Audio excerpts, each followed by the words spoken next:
बेंगलोर के एक युवक ने आत्महत्या कर ली। बहुत दुखद विषय है, निराशाजनक विषय है, न केवल उसके परिवार के लिए अपितु समग्र देश के लिए, पूरे समाज के लिए। एमाइल डर्कहाइम की एक स्टडी है सुसाइड पे, वो बताते हैं कि social interactions, gender bias, religion बहुत मेजर फैक्टर प्ले करता है सुसाइड करने में।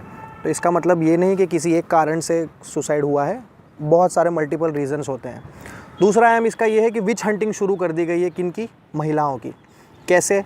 हर महिला जो 498 डोमेस्टिक वायलेंस का केस कर रही है वो गलत ही है, ये भ्रांति फैलाई जा रही है, ये नैरेटिव सेट किया जा रहा है कि 498A का प्रोविज़न जो है उसको मिसयूज़ ही किया जा रहा है। सुप्रीम कोर्ट ने यहाँ तक बोल दिया कि 498A का मिसयूज़ होता है। मिसयूज़ तो 1975 में आपके संविधान का भी हुआ था। कई लोग का कहना है SC/ST एक्ट का भी मिसयूज़ होता है, तो क्या आप उसको भी हटा देंगे? देखिए, हमको ये समझना पड़ेगा कि जो व्याधि है महिलाओं की, जो महिलाएं प्रताड़ित हो रही हैं, वो तो हो ही रही हैं, उसमें उनका कोई दोष नहीं है।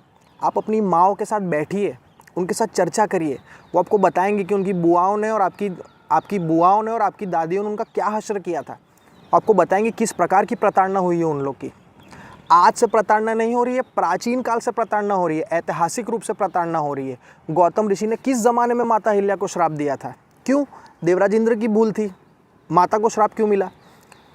ऋषि कश्यप ने माता दिति को श्राप दिया था, नो फॉल्ट ऑफ हर्स। क्यों? पांचाली के साथ उनके पतियों ने क्या किया, इस पर तो चर्चा ही नहीं करनी है, दाव पे लगा दिया उनको। राजा नल ने दमयंती को दाव पे लगा दिया था अपने छोटे भाई के साथ जुआ खेलते हुए। माइथोलॉजिकल बात नहीं है, हिस्टोरिकल फिगर्स हैं। क्वीन एलिजाबेथ की माता जी को उनके पिता ने मरवा दिया क्योंकि उनको दूसरी ओर से शादी करनी थी। नेपोलियन ने अपनी पत्नी को तलाक दे दिया था क्योंकि उनको वो वारिस पैदा नहीं करके दे पा रही थी। ये सभी लोग जो हैं ये अपने संस्कृति के प्रतिनिधि हैं, they are the representatives of their culture. इसका मतलब है कि अगर वो लोग कर रहे हैं तो ये चीज़ तो बहुत प्रेवलेंट है ही उनके कल्चर में।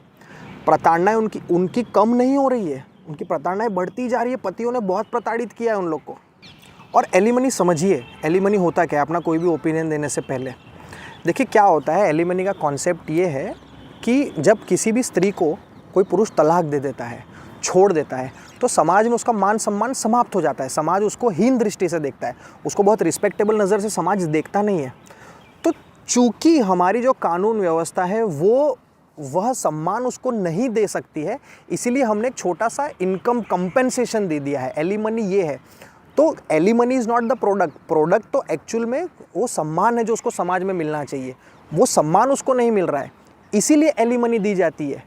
अगर उसको सम्मान, इसका मतलब ये है कि समस्या है कि तलाकशुदा औरतों को आप सम्मान नहीं दे रहे हैं।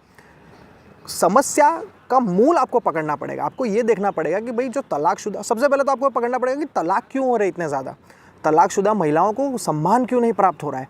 आप जब तक उसके सोशियोलॉजिकल रीजंस देखने पड़ेंगे, एंथ्रोपोलॉजिकल रीजंस देखने पड़ेंगे। अगर आप ये सब नहीं देख के आप खाली महिलाओं पे दोष दे देंगे कि नहीं महिलाएं ऐसा कर रही हैं, तो महिलाओं का हाल तो ऑलरेडी ख़राब है और ख़राब होता ही जाएगा।